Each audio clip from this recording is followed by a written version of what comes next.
আছি উদয়পুরে ফুল ফান। একটা টেবিল বুক করে নিয়েছি।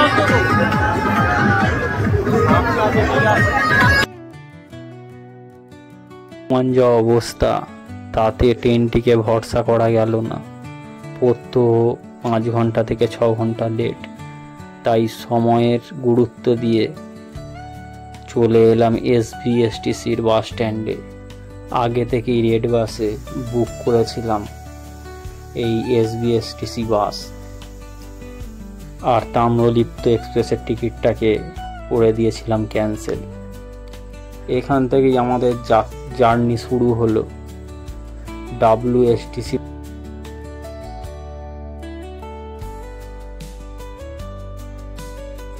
বর্তমানে ব্যস্ততম জীবনে সময়ের গুরুত্ব অপরিসীম।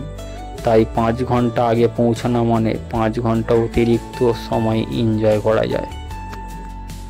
যাই হোক, আপনারা চাইলে প্রাইভেট বাসও বুক করতে পারেন। এসি নন এসি সব রকম প্রাইভেট বাস এই ধর্মতলা থেকেই পেয়ে যাবেন। 200 থেকে 500, 600, 700 অবধি প্রাইভেট বাসের ভাড়া হতে পারে। তবে রেড বাস থেকে কাটা 165 টাকা টিকিট মূল্যে এসবিএসটিসির বাসের রুদ্ধশ্বাস গতি ও সময়ে পৌঁছে দেওয়ার অভিজ্ঞতা আপনার চিরস্মরণীয় হয়ে থাকবে। নিউ দীঘা নেমেই জাহাজ বাড়ির পাশ দিয়ে কিছুটা গেলেই হোটেল অন্নপূর্ণা। হোটেলের বাইরের ও ভিতরের পরিবেশ দুটোই খারাপ ছিল না, যথেষ্ট ভালো। হোটেলের ভিতর এসি, টিভি, আলমারি, সোফা, টেবিল সব কিছুরই ব্যবস্থা ছিল। খাবারের মেনু, ইচ্ছা মতো অর্ডার করলেই চলে আসতো আপনার সামনে। দীঘার গল্প তো অনেকেই শুনেছেন, আজ শুনি উদয়পুরের গল্প। নিউ দীঘার একদম পাশে, টোটো ভাড়া লাগে মাত্র 20 টাকা মাথা পিছু। পৌঁছে গিয়েছিলাম উদয়পুর। নিউ দীঘার গল্প নয়, পরেই শোনাবো। আজকের ভিডিওটা থাকুক উদয়পুরকে নিয়েই।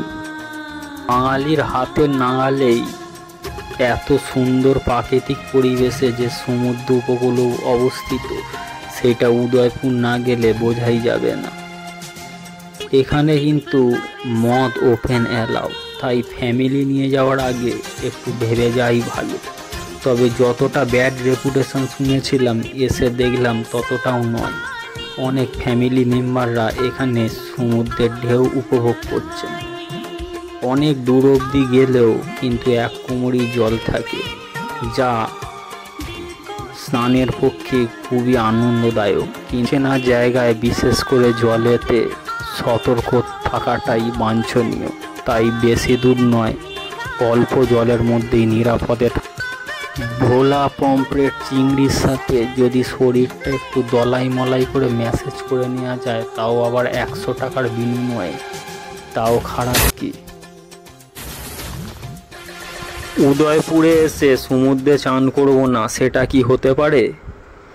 কিছু পরেই সমুদ্রের ঢেউয়ে গা ভাসিয়ে দিয়ে বৈকাল 4টে নাগাদ ফিরে গেলাম হোটেলে। এরপর হোটেলে খাওয়া দাওয়া ও রেস্ট নিয়ে সন্ধ্যাবেলায় পৌঁছে গেলাম জগন্নাথ মন্দিরে।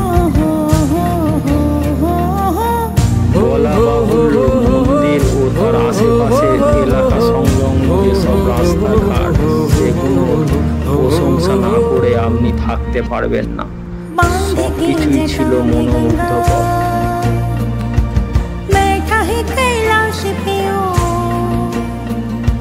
नीलकंठ है नाम है उनका, आदिदेव शिव है वो, संकट में भी जपेंगे माला, भोले बाबा पार करेगा, बम बम भोले बम। পরের দিন নিউ দীঘা থেকে 8:10-এর এসবিএসটিসি বাস ধরে ফিরে এলাম বাড়িতে। नमो नमो हे शंकरा, भोलेनाथ शंकरा, आदिदेव हे महेश्वरा।